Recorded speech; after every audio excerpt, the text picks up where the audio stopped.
하나님의 크신 사랑과 은혜를 주시옵소서. 모든 것을 주님께 맡기오며 주 예수 그리스도의 이름으로 기도드립니다. 하나님의 은혜로 있을 데 없는 자 왜 구속하여 주는지 난 알 수 없도다. 내가 믿고 또 의지함은 내 모든 형편 하시는 주님 늘 보해 주실 것을 나는 확실히 아네.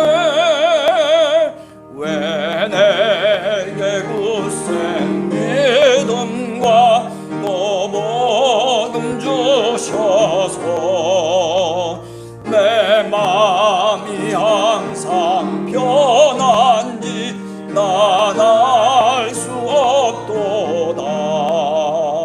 내가 믿고 또 의지함은 내 모든 형편 하시는 주님 늘 도와주실 것을 나는 확실히 아네.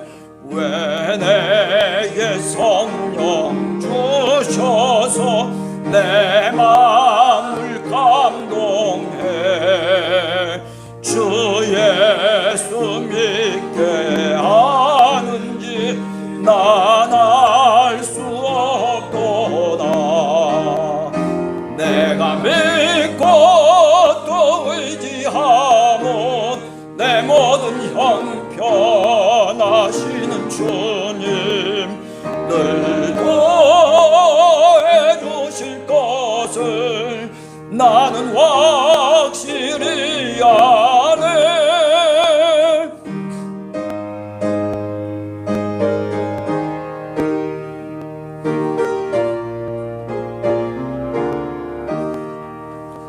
주 언제 강림하실지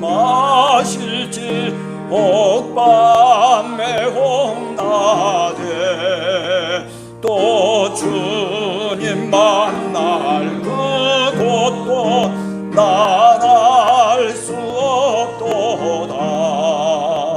내가 믿고 또 의지함은 내 모든 형편 하시는 주님 늘 보해 주실 것을 나는 확실히 아네.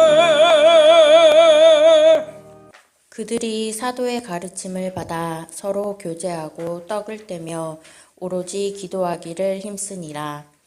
사람마다 두려워하는데 사도들로 말미암아 기사와 표적이 많이 나타나니 믿는 사람이 다 함께 있어 모든 물건을 서로 통용하고 또 재산과 소유를 팔아 각 사람의 필요를 따라 나눠주며 날마다 마음을 같이하여 성전에 모이기를 힘쓰고 집에서 떡을 떼며 기쁨과 순전한 마음으로 음식을 먹고 하나님을 찬미하며 또 온 백성에게 칭송을 받으니 주께서 구원받는 사람을 날마다 더하게 하시니라.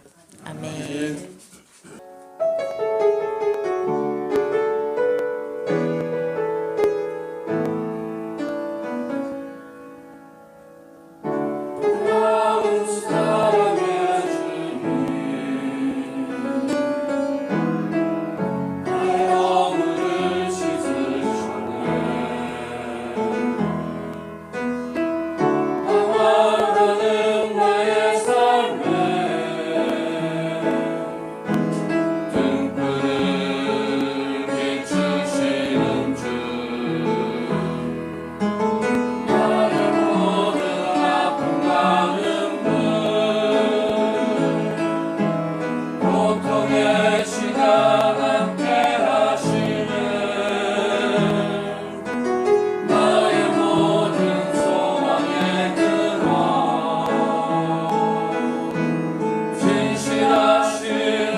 우리 성가대가 부른 찬양이 제 신앙 고백 같다는 생각을 합니다. 우리 삶을 그대로 표현하고 또 고백하는 말씀이 아닌가 그런 생각을 합니다. 그래서 왠지 가슴이 묵묵해지고 또 왠지 오늘 이렇게 성가대가 잘 찬양을 하는데 우리가 전도 열심히 해야 되겠다는 생각을 했어요. 우리 혼자만 듣기에 아깝잖아요. 다른 분들도 와서 같이 함께 하나님을 찬양했으면 좋겠다라는 생각을 다시 한번 해보게 됩니다. 교회라고 하는 것은 성령을 통해서 생겼다, 그렇게 말씀드릴 수 있습니다. 그래서 교회는 성령의 교회인 것입니다. 성령이 만약에 그 교회 속에 없다면 그것은 교회일 수가 없습니다. 그런데 이 성령의 교회가 어떤 모습과 그리고 어떤 형태를 지니고 있는지에 대해서 우리가 읽은 본문 속에서 깨달을 수가 있습니다. 먼저 사도들의 가르침에 따랐다라고 하는 말씀. 사도라고 하는 것은 여러분들이 잘 아시는 것처럼 예수님과 함께 다녔던 예수님의 증인들입니다. 예수님이 어떤 말씀을 하셨고 그 가르침 속에 어떤 뜻이 있었고, 그리고 예수 그리스도께서 살아가셨던 삶의 모범을 쫓아서 나도 살겠다라고 그렇게 결심하며 죽으면 죽으리라 라고 하는 그런 마음을 통해서 주님의 복음을 전했던 사람들이 누구냐면 사도들이다라고 얘기할 수 있죠. 그런 마음과 뜻을 갖고 있는 사람들을 통해서 교육을 받고 가르침을 받는다라고 하는 것은 너무나도 행복된 것입니다. 우리가 오늘 우리의 교회 속에서도 많은 목사님들이 있습니다. 제가 주일학교 때부터 시작해서 지금까지 쭉 지내오면서 정말 이분은 정말 목사님이다, 이분은 정말 하나님의 종이시다라고 그렇게 느꼈던 분이 손가락에 얼마나 될까 생각을 해봅니다. 이 교회는 정말 성령의 교회고, 그리고 이 사람은 정말 주님의 백성이다라고 그렇게 자신 있게 얘기할 수 있는 사람들이 과연 얼마나 될까? 성령의 사람으로 살아가는 사람들, 그런 사람들을 사실은 만나고 싶었습니다. 제가 목사가 된 이유도 어쩌면 그런 사람들을 만나고, 그런 사람들과 더불어서 성령의 교회를 우리가 세워나가기를 간절한 마음으로 기도했기 때문이 아닐까라는 생각을 해봅니다. 오늘 우리가 읽은 본문 속의 예루살렘 모교회는 바로 그런 사도들을 통해서 가르침을 받았다라고 하는 겁니다. 제가 가끔 그런 생각을 할 때가 있었습니다. 공부를 하다가 가끔 이런 사람한테 한번 배우고 싶다. 제가 기독교 사상사를 읽어보면서 제 마음속에 내가 한번 폴 틸리에게 배워봤으면 좋겠다, 그런 생각을 가진 적이 있습니다. 초대교회는 이런 예수 그리스도의 증인으로서 정말 그분의 삶의 모범대로 살아가고 있는 사도들을 통해서 가르침을 받았다라고 하는 점, 거기서부터 사실은 교회의 출발점이 있다라고 생각을 하게 됩니다. 그리고 교제를 하고 떡을 떼고 오로지 기도하기에 힘쓰니라 라고 얘기합니다. 이 힘쓴다라고 하는 말은 공체적인 얘기입니다. 카르텔로스라고 하는 말에서 나오는 말인데, 이건 어떤 뜻이냐면, 여러분들 그 경제 용어 가운데 카르텔이라고 하는 거 알잖아요. 가격을 단합하고 공급을 단합해가지고 그래가지고 독점을 만들어서 이득을 취하는 그런 어떤 용어를 사용하고 있는 겁니다. 그러니까 이 이야기는 뭐냐면 사도들이 가르치고 그리고 서로 성도들 간에 교제하면서 떡을 떼고 기도하는데 같이 함께 단합했다는 거예요. 손을 붙잡고. 뭔가 목적이 분명히 있는 거죠. 그것은 목적은 뭐냐면 바로 성령의 교회를 이루기 위한 목적일 것입니다. 하나님의 교회, 신앙의 공동체를 이루기 위해서 이렇게 사도들과 성도들과 그리고 모든 사람들이 온 힘을 다해서 같이 함께 단합하고 있는 그 말씀을 오늘 힘쓰고 있다라는 말로 표현하고 있는 말입니다. 따라서 성령의 교회라고 하는 것은 함께 단합해서 전심을 다해서 교회를 세워나가는 교회가 바로 뭐냐면은 성령의 교회라고 그렇게 말씀드릴 수가 있습니다. 초대교회가 바로 그런 모습이었다라고 하는 것을 여러분들이 한 번 더 깊이 생각하면 좋겠습니다. 자, 이런 전반적인 이야기 속에서 이제 구체적으로 얘기를 하기 시작합니다. 믿는 사람이 다 함께 물건을 통용하고 뭐 이런저런 얘기가 나오기 시작합니다.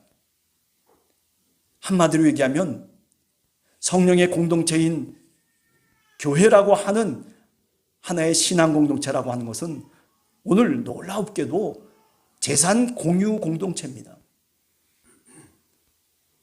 어떻게 이런 일이 있을 수 있을까? 물건과 재산을 서로가 교환하고 서로가 통용하고 자기의 재산과 소유를 팔아가지고 그리고 각 사람이 원하는 필요대로 나누어 줬다라고 하는 거죠. 나눔의 공동체라고 얘기할 수 있습니다.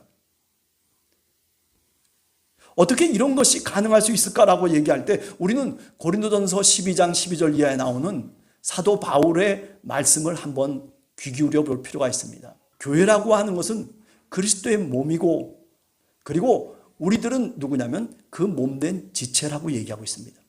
이 공동체가 결코 아니다라고 하는 것을 말하고 있는 겁니다.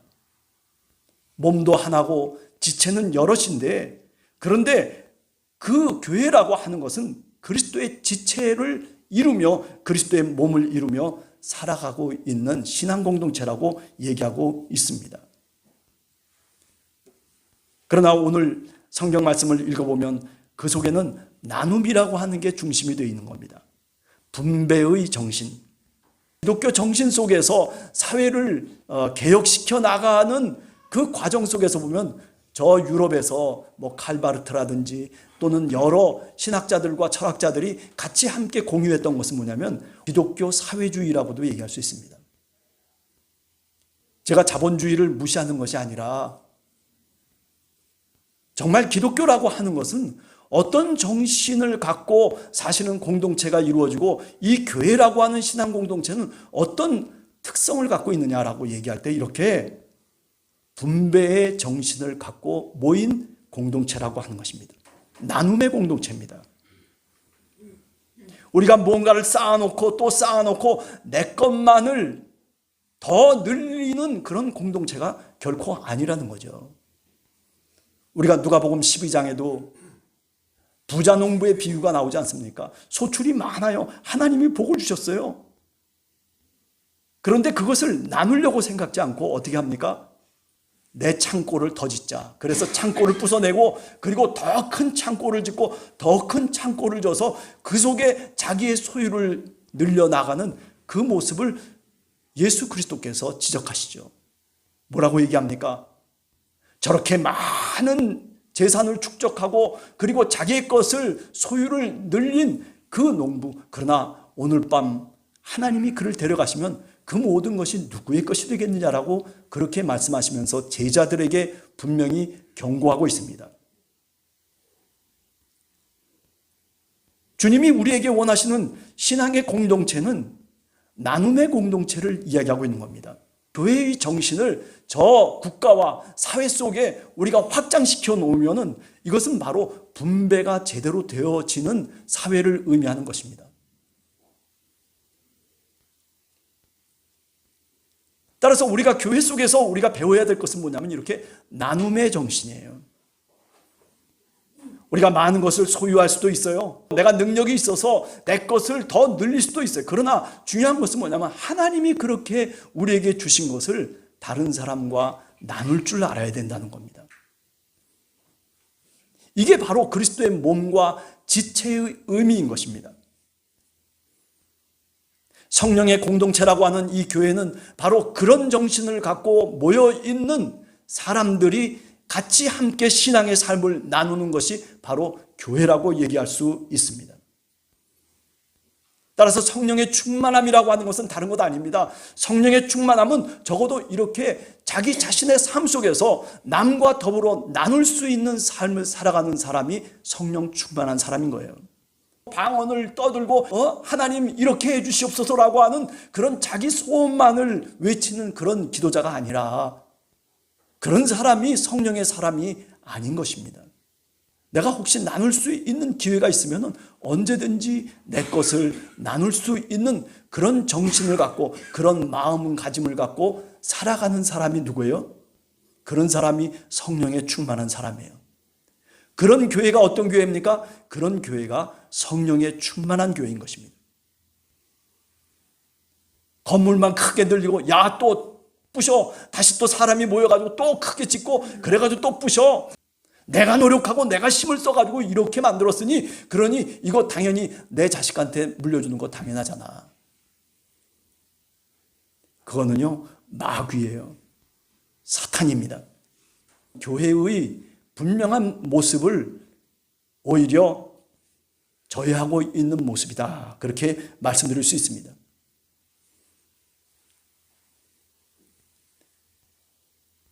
그 다음에 세 번째 한번 생각을 해보면 여기 오늘 성경 속에 이렇게 얘기하고 있습니다. 날마다 성전에 모이기를 힘썼다.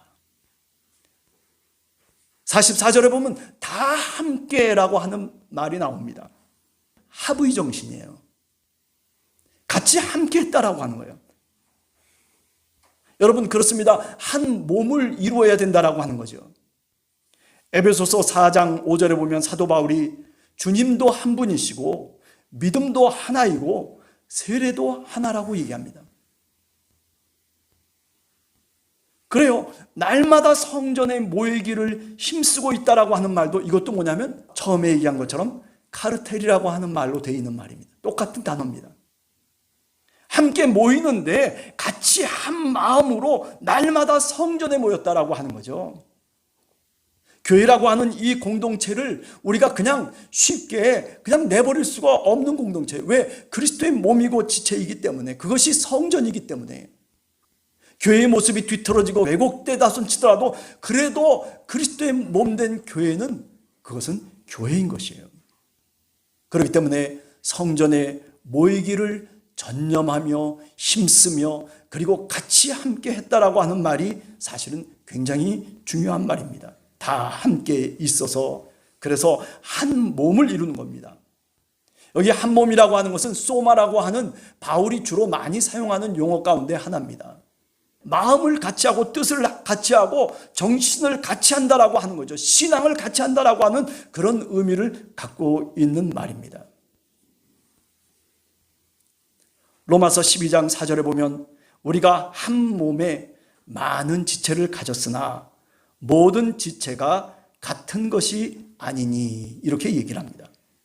유기적인 관계 속에서 우리는 하나 된 공동체를 만들어 가야 되는 거예요. 아니, 같이 함께 할 수 있는 정신을 갖고 우리가 살아가야 되는 거죠. 신앙생활을 해야 되는 것입니다. 나 혼자 동떨어져서 신앙생활하는 것이 결코 아니다는 말씀입니다. 여러분 옆에 있는 분들과 같이 함께 우리는 신앙생활을 하는 사람들이에요. 나 혼자 신앙생활하는 사람은 결단코 그 사람은 성령의 사람이 아닙니다. 우리 교회만 이렇게 하면 되는 거야 라고 그렇게 생각하는 사람이 있다면 그 사람은 결단코 성령의 교회가 아니고 성령의 사람이 아닌 것입니다. 고린도후서 8장 14절에 보면 너희 넉넉한 것으로 그들의 부족한 것을 보충함은 균등하게 하려 함이라, 그렇게 사도 바울이 얘기를 합니다. 균등, 분배, 그리고 하나의 정신. 예배라고 하는 것은요, 어떻게 보면 하나님께 우리를 드리는 과정일런지 모르지만은, 그러나 이 예배는 우리를 하나 되게 하는 겁니다. 주님의 이름으로 같이 함께 모여서 주님의 이름으로 기도하고 주님의 이름으로 찬송하며 찬양하는 이 모든 과정들은 우리가 하나 되었다라고 하는 것을 분명하게 고백하는 시간이라고 그렇게 말씀드릴 수가 있는 것이죠. 사랑하는 성도 여러분, 우리는 남남이 아닙니다. 우리는 서로 형제고 그리고 서로 자매입니다. 그리스도의 몸된 지체로서 함께 신앙의 삶을 살아가는 사람들입니다. 저 사람이 아프면 내 마음도 아파야 되는 겁니다. 저 사람이 힘들어하면 나도 힘들어해야 되는 겁니다. 나는 나고 너는 너라고 하는 그런 방식으로 신앙생활을 하기 시작하면 그것은 신앙생활을 하는 게 아닙니다. 아니, 다른 교회에서는 어쩌면 그게 신앙생활이라고 그렇게 말할 수 있을지 모르지만 그러나 우리 함께하는 교회에서는 그거를 신앙생활이라고 여기지 않습니다. 같이 가는 겁니다. 우리 교회 이름이 뭡니까? 함께하는 교회. 다시 한번 옆에 있는 사람한테 한번 인사 나누겠습니다. 참 다행입니다. 함께하는 교회 오셔서 감사합니다.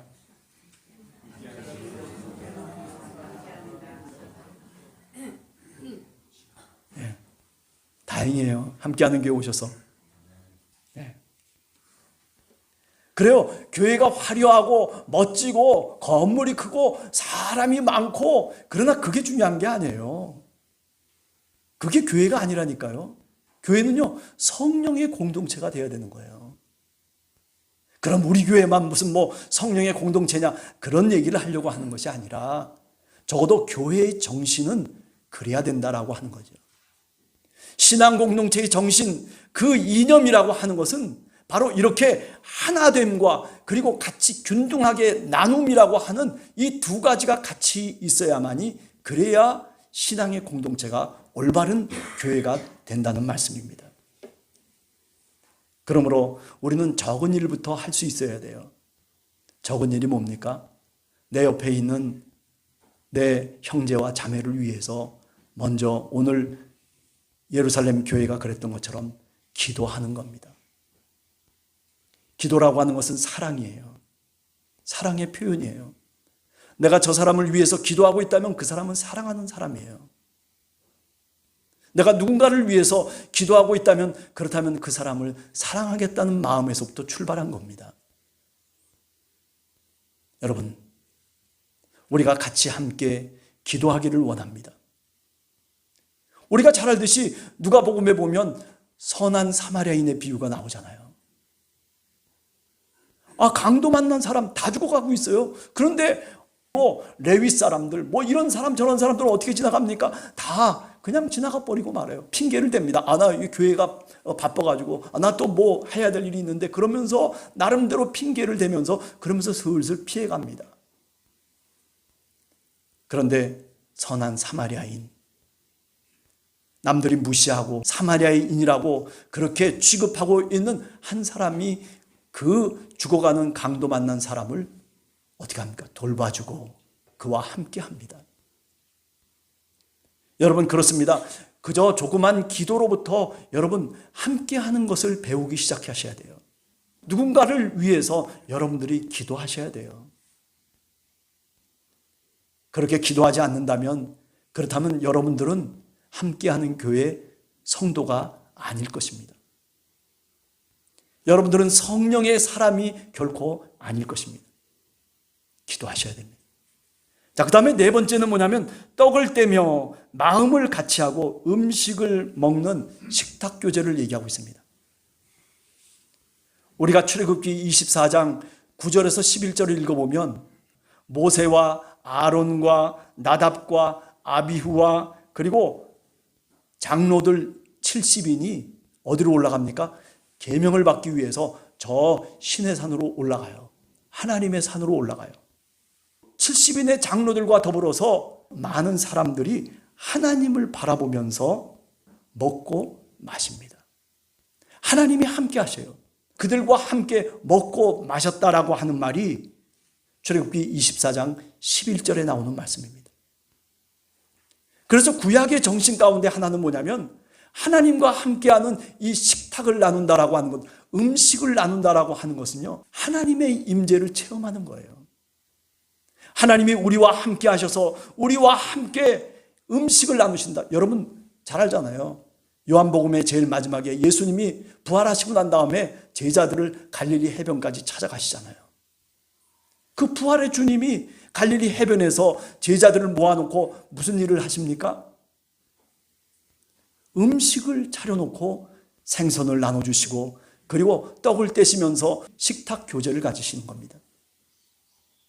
그거는 뭐냐면 구약 성경에서부터 우리들에게 전승되어진 바로 하나님 나라의 모습을 우리들에게 이야기하고 있는 거예요. 여기가 하나님의 나라라고 하는 거예요. 아니, 교회가 음식을 베풀고 같이 함께 음식을 만들고 나눠 먹는 이 모습은요, 이거는 무슨 특별한 우리가 어떻게 하니까 할 수 없어 이런 얘기가 아니라 이거는요 굉장히 신학적인 의미가 있는 거예요. 이런 의미를 모르면은 이게 뭔지 잘 모르죠, 사람들이. 나도 나누겠다는 겁니다. 나도 다른 사람에게 이렇게 대접하고, 그죠? 우리가 마태복음 7장 12절에 보면 너희가 대접받는 자마다 어떻게 하라고 그랬어요? 남을 먼저 대접하라고 그랬잖아요. 우리가 여기서 나누는 것은 내가 먹고 배부르고 만족스럽게 오늘 잘 먹었다 이러려고 우리가 지금 여기서 식사를 하는 게 아니에요. 왜 식사를 하는 겁니까? 그것 때문이 아니라 여기 하나님이 함께 하십니다. 우리는 그리스도의 몸이고 지체입니다. 떡을 떼며 그리고 우리가 함께 같이 나눈다라고 하는 이 나눔의 정신을 우리가 스스로 고백하는 겁니다. 그렇습니다. 오늘 우리가 하루하루를 살아가면서 이제 한 주간을 살아가면서 여러분들이 이런 하나님이 우리에게 주신 이런 교회의 정신, 성령의 공동체가 지녀야 되는 이런 의미들을 다시 한번 우리가 생각해 보면서, 그러면서 여러분들의 삶의 자리 속에서 여러분 한 사람 한 사람이 은혜받은 사람으로서 하나님의